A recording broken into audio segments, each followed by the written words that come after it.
eu tive que participar de algumas reuniões da minha congregação na Espanha e na França. Então tinha uma tarde livre na França, eu fui conhecer os grandes monumentos. E na volta eu tomei um táxi. E o taxista, quando percebeu que eu era brasileiro, lembrou-se que há 1 mês e meio atrás, a França tinha sagrado-se campeã mundial de futebol em cima do Brasil. Então, quando passou em frente o estádio de futebol, ele olhou para mim e disse: perdão, está perdoado. Mas esse perdão não é por ter ganhado, não. Porque o francês, ele não conversa com a gente sem antes pedir desculpa. Ele é muito fino. E ele então mostrou e disse: ici le grand état de France. Falei: oh, très joli, muito bonito. Ele disse: aqui nós ganhamos a Copa de vocês. Eu disse: não. Eu disse: oui. E falou mais brabo em francês. E eu disse: não. Então ele achou que eu não estava entendendo o que ele estava falando. E ele tentou falar em espanhol. A nós outros, futebol, Copa do Mundo, nós outros a ganhar usted. Não, sim. Você perder? Não. Eu disse para ele: eu não joguei. Eu não perdi nada. Não foi eu que amarelei o Ronaldinho. Por que eu perdi? Perdi nada. Por quê? Que o Ronaldinho, eleito consecutivamente 2 anos o melhor jogador de futebol do mundo, chamado Fenômeno. O cara é bom mesmo. Fenômeno. Por que esse cara não jogou e ajudou o Brasil a perder uma final inesquecível daquela? Por quê? Ele estava em final de carreira? 4 anos depois, ele foi o artilheiro da Copa que o Brasil ganhou, inclusive enfrentando seleções muito mais fortes. Por que naquele ano o Brasil perdeu em consequência do péssimo desempenho do Ronaldinho?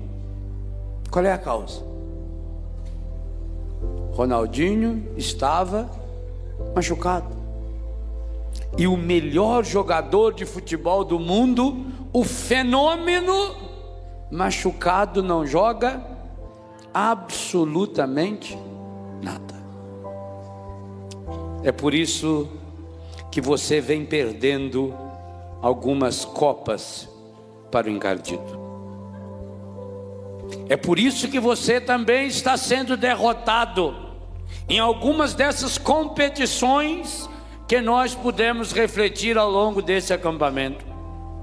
É por isso que um homem de 1,78 m perde para um cigarro que não vale nada, que com um aperto de mão, que se jogar na água destrói.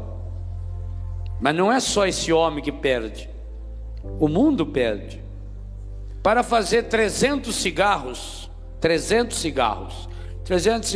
dá quantos maços? 15 maços de cigarro. Não vem 20 dentro?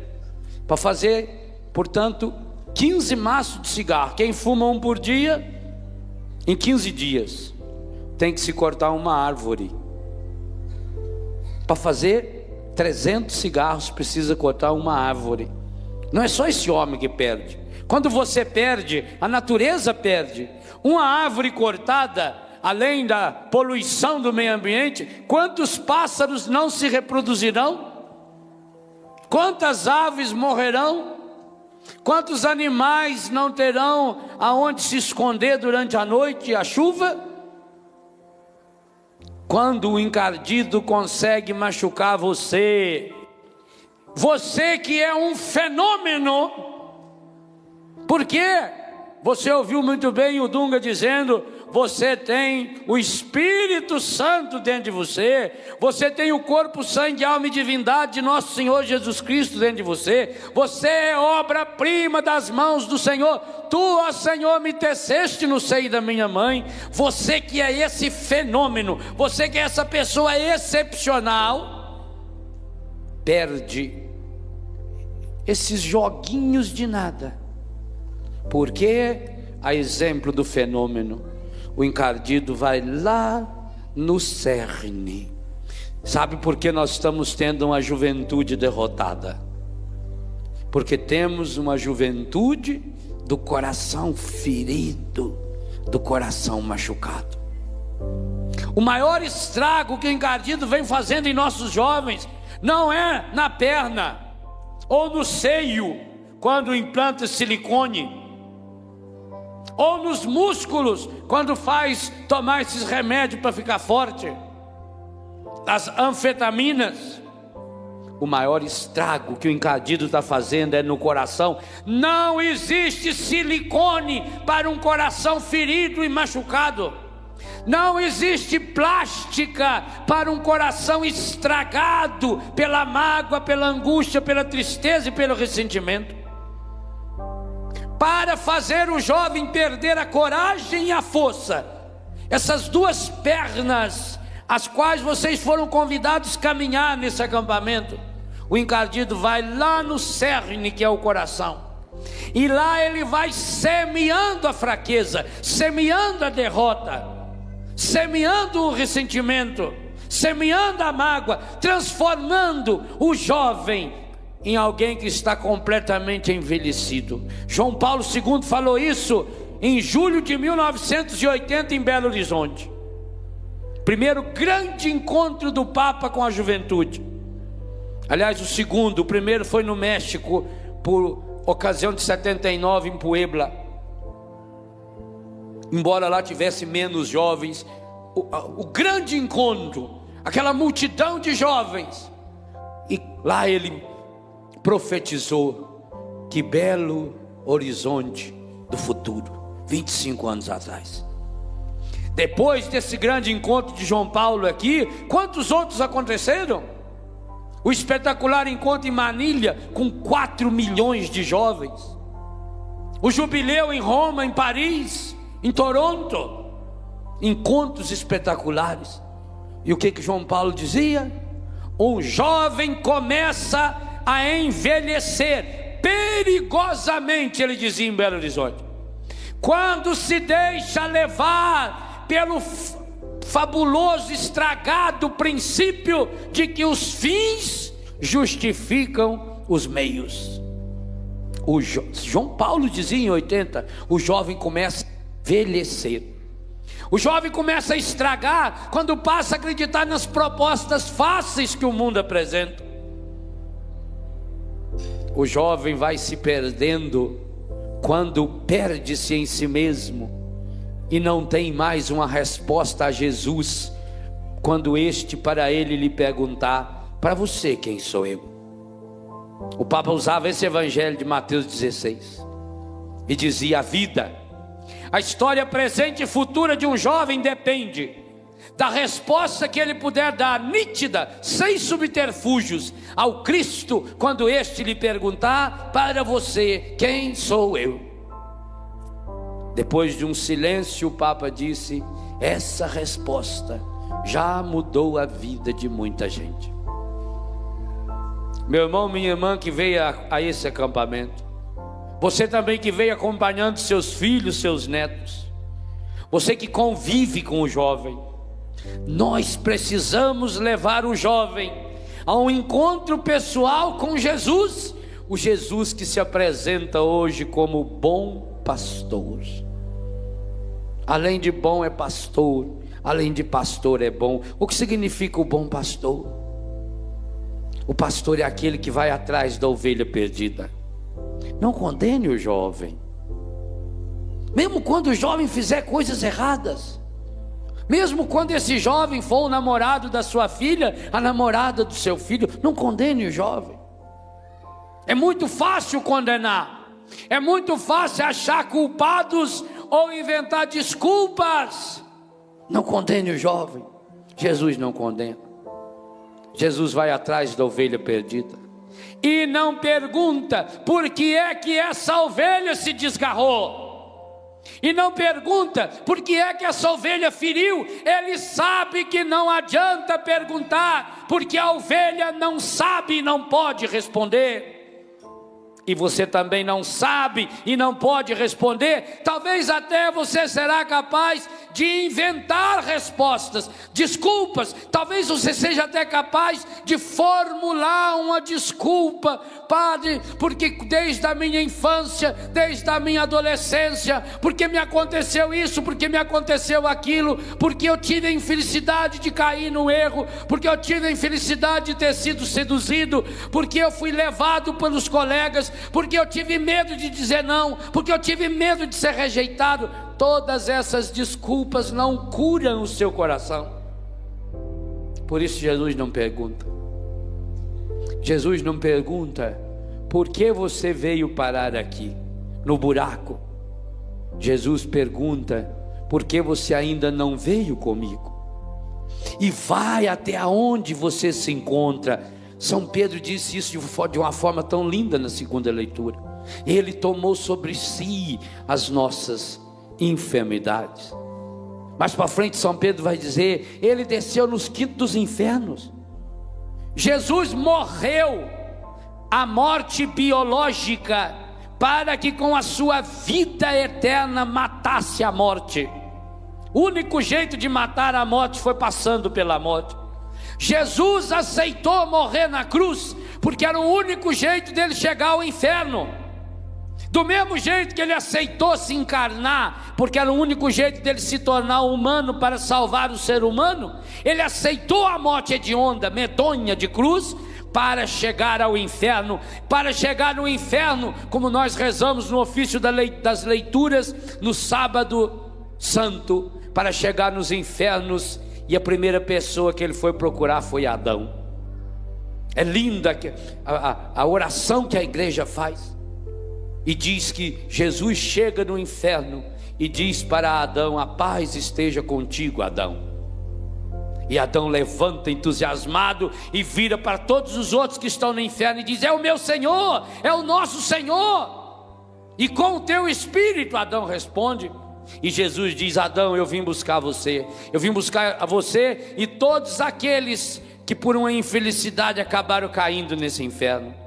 Meus irmãos e minhas irmãs, a igreja reza isso de manhã no ofício das leituras, e à noite, quando está toda apagada, muitos de vocês assistiram aí no Rincão Novo pela televisão, quando se acende o círio pascal, essa vela pura, feita de cera pura de abelha.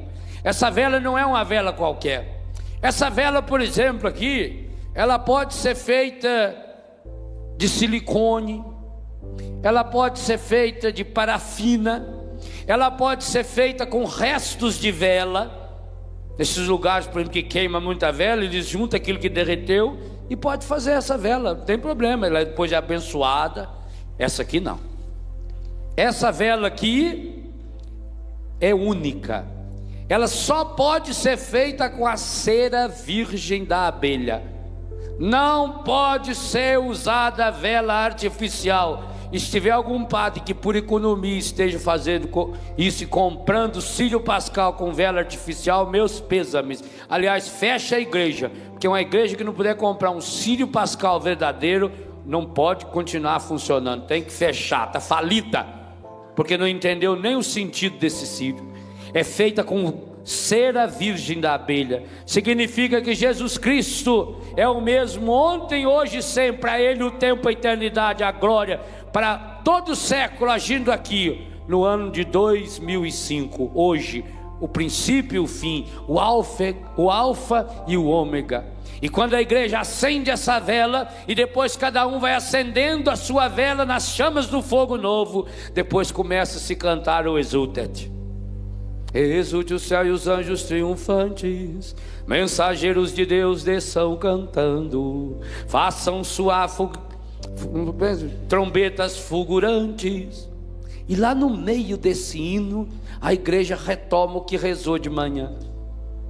Ó feliz culpa de Adão, que nos mereceu tão grande Redentor. Eu ficava impressionado. Ó feliz culpa de Adão.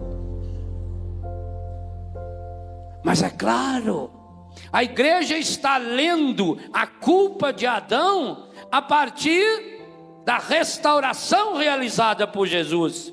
E isso você também pode fazer. Sabe quando é, meu filho e minha filha, que você vai poder saber que tem o coração curado? O dia que você não disser mais: que pena que eu caí na droga, que pena que eu caí no pecado. O dia que você não diz, porque isso aí não é arrependimento, isso não é conversão. Conversão é mudança de vida, e não ficar na lamúria.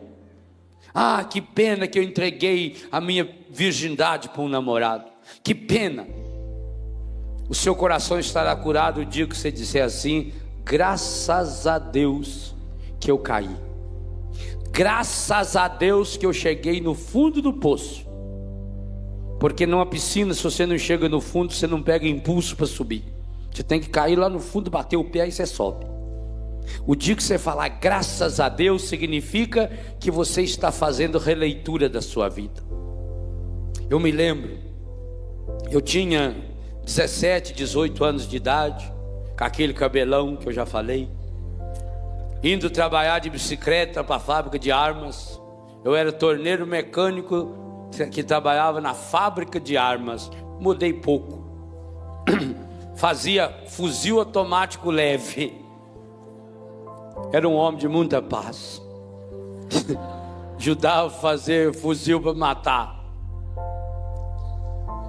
Quando eu voltava da fábrica ou da escola à noite, eu voltava fumando meu baseado. E todo mundo que já usou drogas sabe disso. Na hora você fuma, você fica eufórico, alegre, e logo depois bate uma tristeza. Quantas vezes eu fui cortando aquelas noites frias, ouvindo da casa da namorada lá nos Canudos, chorando, e dizia: oh meu Deus, por que o Senhor não me liberta das drogas? Eu já era menino de igreja, eu já participava dos encontros. Por isso que quando eu falo nesses encontros para jogar fora a droga, o cigarro, é porque eu sei que tem, eu levava. Tinha dentro da minha bolsa, dentro da Bíblia. Eu tinha a Bíblia dessa de zíper. A gente vinha em São José dos Campos, comprava um punhado de maconha, punha dentro, se apertava bem dentro da Bíblia, fechava. Aleluia, irmão. Aqui está a minha vida. Era maconha que tinha lá dentro. Quantas vezes eu fiz isso? Quantas vezes eu carreguei um tijolo assim, porque a gente comprava de tijolo, meio quilo de maconha de excelente qualidade, que vinha com aquela sementinha para a gente ficar fazendo assim, depois pondo na boca e comendo assim, a sementinha. Quantas vezes eu rezei, quantas vezes eu chorei, e quantas vezes me decepcionei porque parecia que Deus não me ouvia. Passado algum tempo, era uma quarta-feira, dia 18 de abril, tinha um show do Gilberto Gil, hoje o nosso ministro. Eu e um amigo combinamos, a gente se encontra, vamos para sua casa, lá a gente faz os cigarrinhos de maconha e vamos para o show. O show era 9 horas, vamos para a casa dele.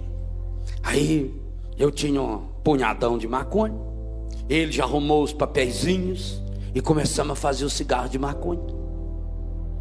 Quando estava no último cigarro, eu estava com o papel na mão, onde eu estava me esgalhando a maconha, e ele segurando o papelzinho branco na mão, para eu colocar o pozinho da maconha, para não perder nada. E nós já tínhamos fumado uns 3 cada um. No que eu passando a mão assim naquele pozinho, eu tive uma visão. eu, vestido de franciscano, purificando a patena no cálice. Quando veio aquela visão, eu comecei a rir e a chorar junto. Eu chorava de arrependimento e achava engraçado. Eu de franciscano, celebrando a missa, ao invés do pão, era maconha. Eu não sei se você consegue entender que é uma cena meio engraçada. Fomos pro show. Quando chegamos no Tigrão, em Itajubá. Tigrão, você já fez show lá, Dunga? Não naquela época. Depois, né? Quando chegamos no Tigrão, não sei por quê, o show foi transferido para o dia seguinte. Então, vamos fazer o quê? E eu chapado, e aquela ideia ficava matutando na minha cabeça. Depois nós fumamos uns 3 cada um. Não tem o show. Ele falou, não, cara, eu vou embora. Eu falei, eu vou namorar. Eu fui para casa da minha namorada. Aí cheguei lá, que zóio. Aí estava verde o zóio. Falou, o que você tem? Eu falei, não sei. Fala para mim. Eu olhei para ela e falei assim, estou pensando em ser padre. Ela gritou, falou assim, ô mãe, olha o que o seu genro está falando aqui. O que foi, minha filha? Ele está falando que vai ser padre. E já chorando nela. E a dona Adélia falou, minha filha, tomara então que seja um padre que preste.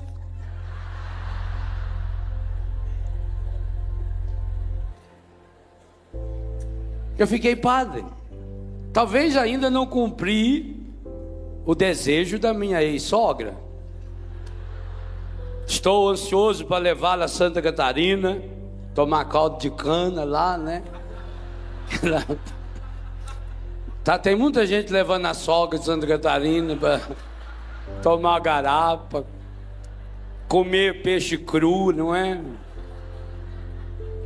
Mas vocês vejam bem, quantos anos se passaram? Parece que Deus esqueceu a reza do Léo no pedal da bicicleta Calói Azul. Parece que Deus esqueceu a visão que o Espírito Santo, e foi o Espírito Santo, porque Deus aproveita que a porcaria que você tem em mãos para transformar naquilo que Ele tem em mãos.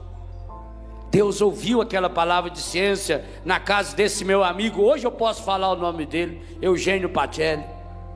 Naquela época não podia me falar nem o nome, imagina, sabia que fumava maconha, maconheiro, não vale porcaria nenhuma. Deus ouviu e me fez padre,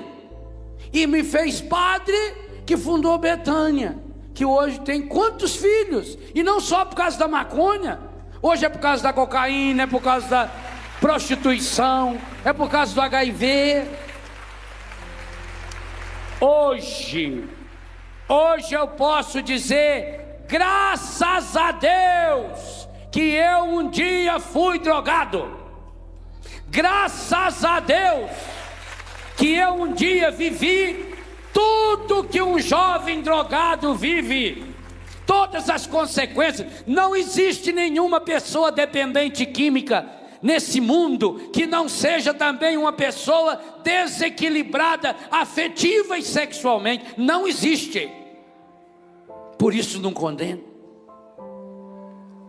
Hoje eu queria convidar você, meu menino e minha menina, que também um dia foi por esses caminhos.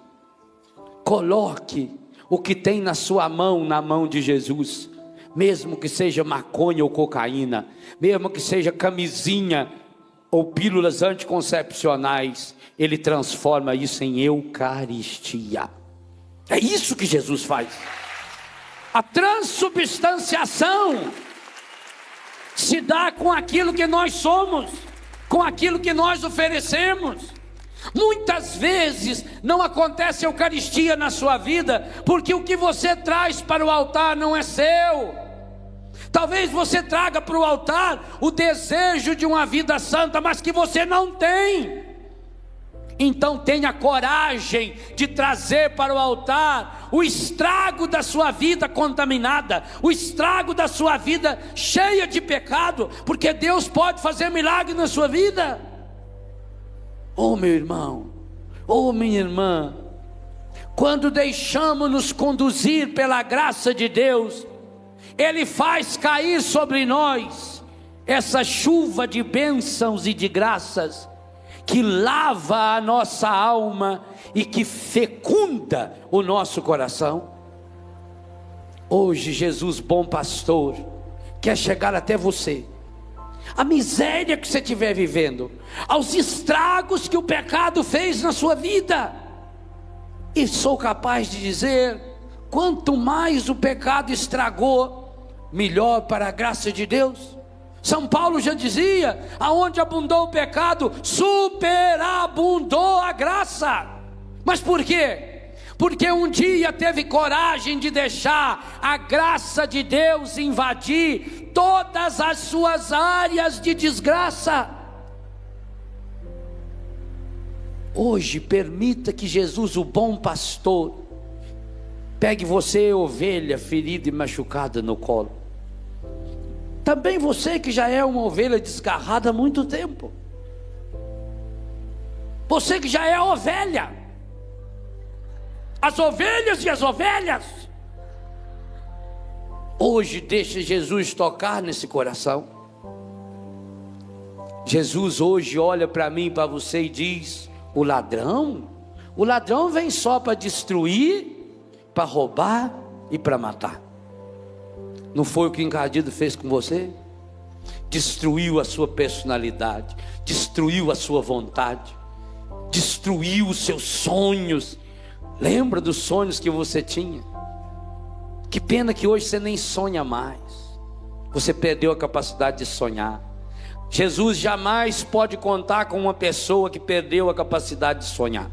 A única coisa que você não pode perder é a capacidade de sonhar, porque nesse sonho de Deus encontra-se o Espírito Santo, e naquela aspiração, mesmo aquela aspiração aparentemente mundana, estragada, Deus pode entrar, se você abre a porta do coração e transforma esse sonho, e transforma essa aspiração em graça. O encardido entrou em seu coração para roubar a sua alegria, para roubar a sua paz. Você tem notado, meu menino, minha menina, como você se transformou num jovem triste?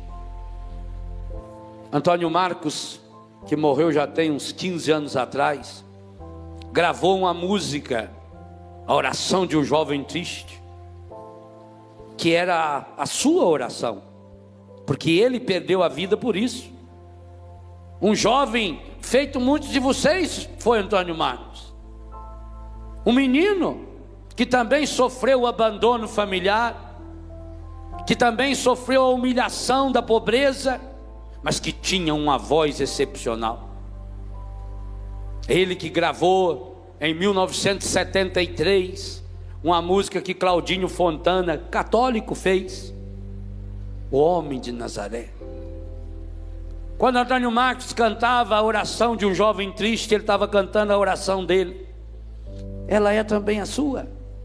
Como é que você se transformou num jovem triste, num jovem desmanzelado, num jovem que perdeu o brio, num jovem que perdeu a coragem, num jovem que agora está tentando achar os caminhos fáceis que o mundo ensinou? Mas nós sabemos, a única coisa fácil que existe é ir para o inferno, é ir para o buraco, é entrar na onda, é deixar-se conduzir por onde vai a maioria. Jesus diz, o encardido, ele é o inimigo, ele vem para roubar, ele vem para destruir, destruiu a sua pureza, destruiu não, tentou destruir, porque a sua verdadeira pureza está na cabeça e no coração. Você se lembra bem do que ouviu hoje no final da manhã? Ele vem para matar. Quanta coisa o encardido matou em você. Matou o entusiasmo, matou a alegria, matou aquela ânsia de verdade, matou a sua capacidade de sonhar, a sua capacidade de amar, matou a sua capacidade de ser menino e menina, de deitar e sentar no colo do pai e da mãe, de tomar essa bênção dos seus pais. Mas Jesus diz: eu sou o bom pastor. Eu vim para que as ovelhas... Como é que terminou o evangelho? Eu vim para que as ovelhas tenham... Quais ovelhas? As mesmas. É o mesmo versículo. Versículo 10. O ladrão só vem para roubar, matar e destruir. Eu vim para que tenham vida e a tenham em abundância. Observe que a palavra usada por Jesus aqui no Evangelho de São João 10:10 é a mesma usada por Paulo em Romanos 5:20. Onde abundou o pecado, superabundou a graça. Esse versículo 10 e esse versículo 20 de Romanos é o mesmo versículo. Significa, na sua vida, o Senhor tem o poder, e mais do que o poder. Hoje Ele se apresenta não como poderoso, hoje Ele se apresenta como bondoso, hoje Ele se apresenta como amoroso, como pastor. Hoje Ele não quer fazer perguntas para você, hoje Ele não quer saber do seu passado. Hoje Ele olha para você e mostra o futuro, e diz a você: no que depender de mim, eu quero dar a você a vida, e a vida que eu dou a você é essa vida. Parece que a Eliana cantou errado. Sou bom pastor,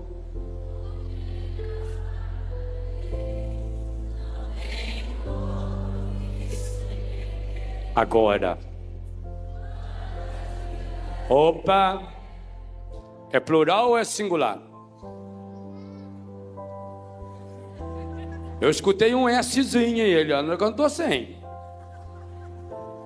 É quantas vidas? Por acaso Jesus é espírita? Reencarnado? Quanta vida? Porque só tem uma. Quanta vida eu tiver, olha lá na cruz, quanta vida, é até a morte. João 13:1, tendo amado os seus que estavam no mundo, amou-os até o fim. É o único sacrifício de nosso Senhor Jesus Cristo. Quanta vida significa? Eu tenho toda a vida que você precisa. Eu tenho toda a vida que você está procurando. Eu tenho toda a vida que você está tateando, buscando em tantos lugares. Mas para que eu possa dar essa vida a você, você precisa acolher hoje a mim como pastor da sua vida. Põe a mão no seu coração assim. Feche os seus olhos. No final desse acampamento, nessa tarde, eu convido você, meu filho, minha filha, meu irmão, minha irmã, também você que acompanha conosco pela rádio, pela televisão, pela internet. Permita agora que Jesus, o bom pastor, tome você no colo, ovelha ferida e machucada. Permita que agora Jesus, o bom pastor, vá passando o óleo, o bálsamo do Espírito nesse seu coração ferido e machucado. Jesus olha para você nessa tarde e vê no seu olhar, no seu andar, no seu vestir, no seu falar, no seu pensar, no seu agir, que você tem coração ferido e machucado.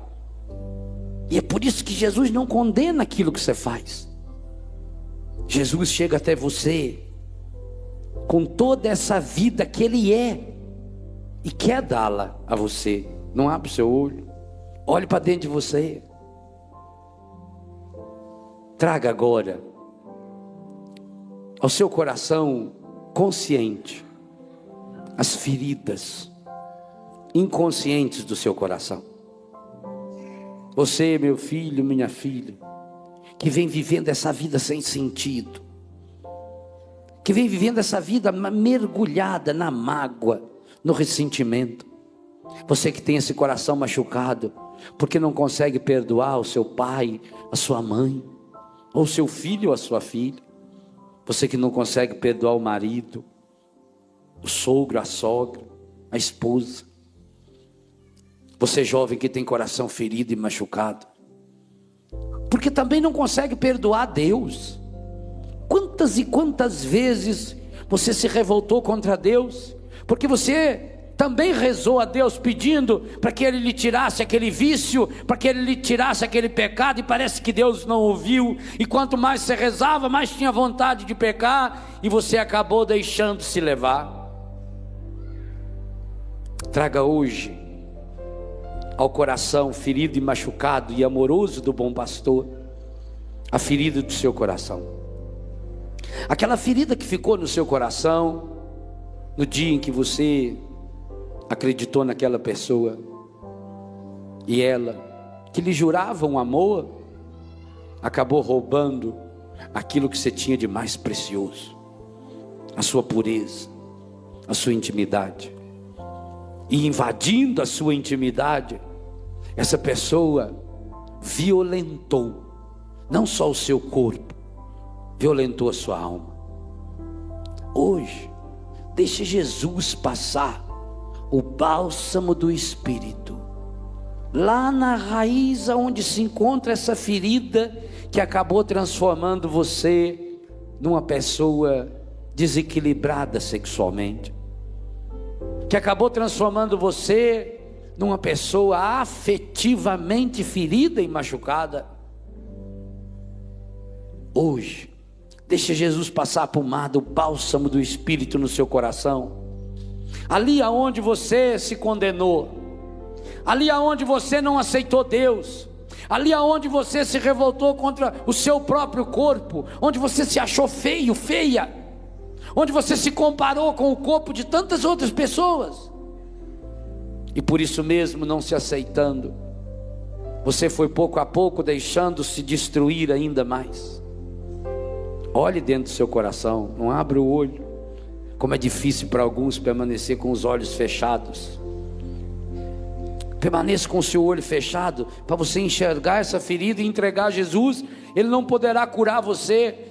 Talvez você não vá sair daqui curado exatamente por isso, porque não deixou o Senhor passar o bálsamo. Vá pedindo: Senhor, cura-me. Toca agora no meu coração ferido e machucado, Senhor. Sim, Senhor, aqui aonde encontra-se essa mágoa, esse ressentimento, essa tristeza, essa revolta, Senhor. Senhor, aqui dentro do meu coração, machucado e ferido, porque eu acabei me deixando levar pela droga, pela bebida, pelas músicas. Senhor, cura hoje as minhas emoções. Aqui no meu coração, Senhor, um vazio que me machuca muito, pela falta de amor do meu pai, da minha mãe. Senhor, hoje eu queria pedir que o Senhor curasse as feridas do meu coração, quando, fugindo do seu amor, eu afastei-me dos meus pais, eu tive vergonha dos meus pais. Faz muito tempo, Senhor, que eu não tenho a coragem de dizer: Pai, eu te amo. Mãe, eu amo você. Obrigado, pai, obrigado, mãe, pela vida, pelo cuidado, pelo carinho que vocês têm por mim. Obrigado, pai, obrigado, mãe, porque mesmo na minha rebeldia, vocês continuam me amando. Oh Jesus, toca hoje aqui no meu coração ferido e machucado, por aquela experiência pavorosa que eu tive na infância. Eu fui violentado, sexualmente eu fui violentada, por pessoas da minha casa, por pessoas da minha família. Senhor, que ferida medonha, o quanto eu me revoltei, Senhor, contra Deus, porque não consegui imaginar como é que Deus pôde permitir que isso tivesse acontecido comigo. Quantas vezes eu perguntei: aonde estava Deus? Aonde estava Deus naquela hora em que aquela pessoa da minha família fez aquilo comigo? Quantas vezes já perguntei aonde estava Deus quando eu fumei o meu primeiro baseado, quando eu tomei o meu primeiro porre? Quantas vezes eu disse para Deus que Ele podia tirar de mim, Ele não tirou. Hoje, Senhor, hoje eu entrego essa área do meu coração machucada por uma mágoa contra Deus, porque Deus não me fez do jeito que eu queria, porque Deus não impediu que acontecesse coisas ruins na minha vida, porque Deus não deu-me os pais que eu queria, que eu achava que merecia. Hoje eu peço, Senhor, bom pastor, toma-me no colo. Eu sou essa ovelha ferida e machucada. Sim, Senhor, toca aqui no mais íntimo do meu coração. Toca aqui, Senhor, no mais profundo do meu ser. Ilumina com a luz da Tua graça, Senhor, essa área de desgraça da minha vida, que está me transformando, Senhor, nessa pessoa escrava do pecado, escrava do vício. Ao romper com o pecado e com o vício hoje, Senhor, eu suplico, cura o meu coração. Peça a Jesus, bom pastor, cura o meu coração.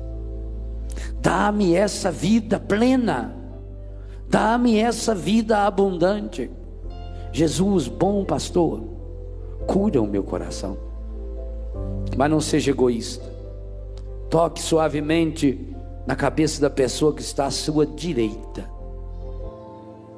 Faça um carinho na nuca, na cabeça dessa pessoa do lado direito, e ore por ela pedindo: ô Senhor, bom pastor, vem tocar nessa ovelha, nesse cordeiro ferido, esse meu irmão, essa minha irmã ao meu lado.